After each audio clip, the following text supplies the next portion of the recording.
एकादशी क्यों की जाती है? पहली बात, हमारे यूनिवर्स में भी ठाकुर जी ने सबको एक एक दिन की छुट्टी दे रखी है।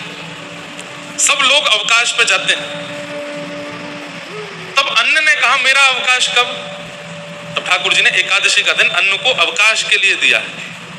उस दिन यदि कोई आपकी छुट्टी है, उस दिन भी बॉस फोन करे आओ ऑफिस, मन में 4 गालियां निकलती हैं। संडे है और एक दिन पहले सैटरडे को प्रिंसिपल का मैसेज आ जाए सारे बच्चों के पास कल स्कूल आना ही पड़ेगा।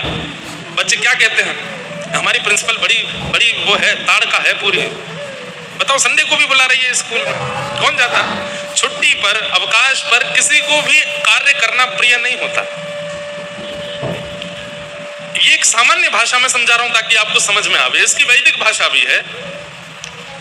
तो एकादशी के दिन अन्न का अवकाश होता है।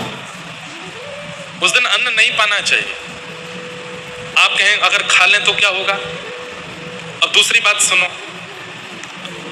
आपने भगवान से प्रार्थना की कि नाथ मैं सहजता में तो किसी को प्राप्त होऊंगा नहीं, कोई गलत करेगा तो ही मैं उसको लगूंगा, और इस कारण से मेरा प्रचलन तो बहुत सूक्ष्म हो जाएगा, जबकि कलिकाल में बहुत प्रचंड है पाप। लेकिन फिर भी ठाकुर जी से प्रार्थना की तो ठाकुर जी थोड़े दयावान तो हो गए, बोले कोई बात नहीं, पाप तुमको भी हम एक सहजता दे देते हैं। बोले क्या? एकादशी के दिन जो अन्न सेवन करेगा उसको तुम सहज लग जाया करोगे, इसलिए एकादशी के दिन अन्न नहीं खाते। अन्न में पाप का निवास होता है उस दिन, इसलिए अतिवृद्ध, रोगी, गर्भवती माताएं और छोटे बालक, इनको अधिकार है ये पा सकते हैं। बाकी आप स्वस्थ हैं, बिल्कुल ठीक हैं, उचित स्वरूप स्वभाव में हैं, तो उस दिन आपको केवल फल आहार करना चाहिए। फलाहार की भी एक अलग डेफिनेशन हो गई है हमारे समाज में। कुटू की कचौड़ी, कुटू की पकौड़ी, रागी के डोसा बन रहे हैं महाराज। एक जगह तो कुटू का पिज्जा बन रहा था। लोग उस दिन भी फलाहार के रूप में, हमारे वृंदावन में तो नहीं, पता नहीं कहां मैंने देखी थी, एक शॉप का ही नाम था फलाहारी, और एकादशी के दिन उसमें भी भरमार पड़ी, बोले जो आइटम खाना हो खाओ, पानी पूरी भी है फलाहारी। इसका मतलब कोई एकादशी का क्या मतलब हुआ? फिर आपने केवल अन्न छोड़ना ही एक उचितता समझ ली, खा तो सब रहे हो, बल्कि और दिन तो आपकी कैलोरीज इतनी नहीं बढ़ती होंगी। एकादशी के दिन जो खाते हैं, अगर रोज एकादशी वाला भोजन हो जाए तो 1 महीना में व्यक्ति का 15 किलो वजन बढ़ जाएगा।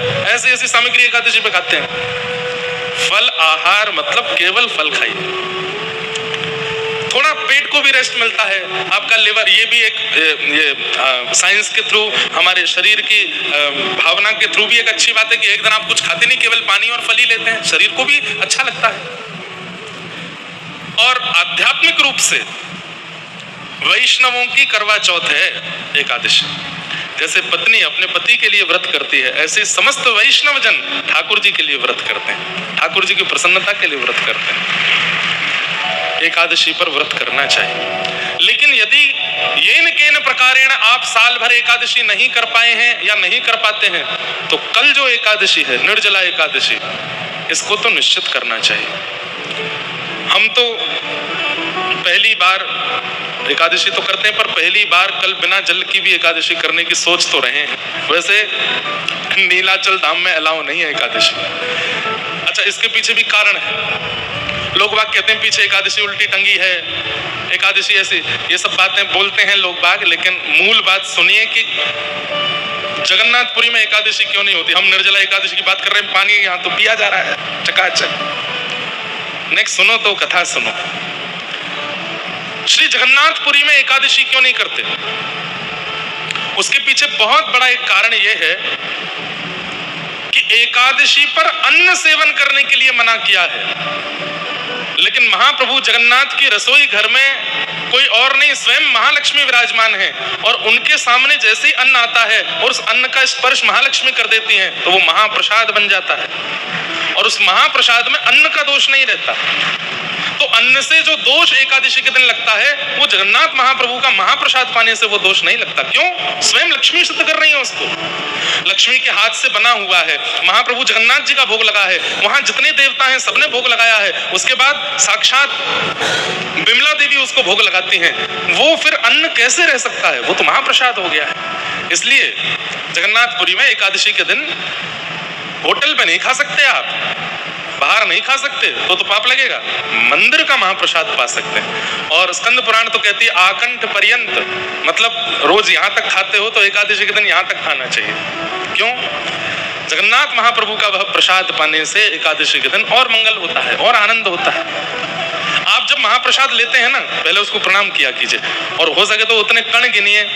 सोचो इतने गोविंद हैं और वे सब गोविंद हमारे भीतर जा रहे हैं, भीतर जाकर के व्यवस्थित हो जाएंगे। इसलिए जगन्नाथपुरी में एकादशी के दिन महाप्रसाद आना चाहिए, वहां पर व्रत का विधान नहीं है। लेकिन आप प्रसाद पा रहे हो तो भी आप व्रत में ही हो, तो भी आपका व्रत चल ही रहा है। तो कल निर्जला एकादशी है।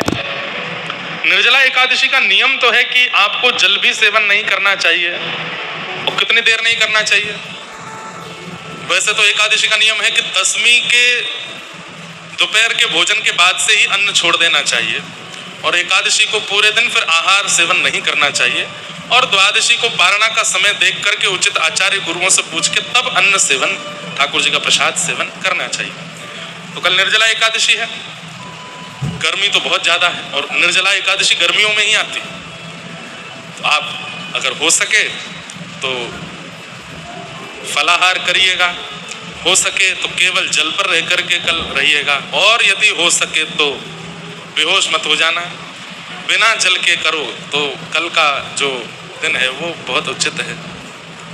हम लोग तो विचार कर रहे थे कल निर्जला करें, लेकिन हमको 4 घंटे बोलना पड़ता है स्टेज पर।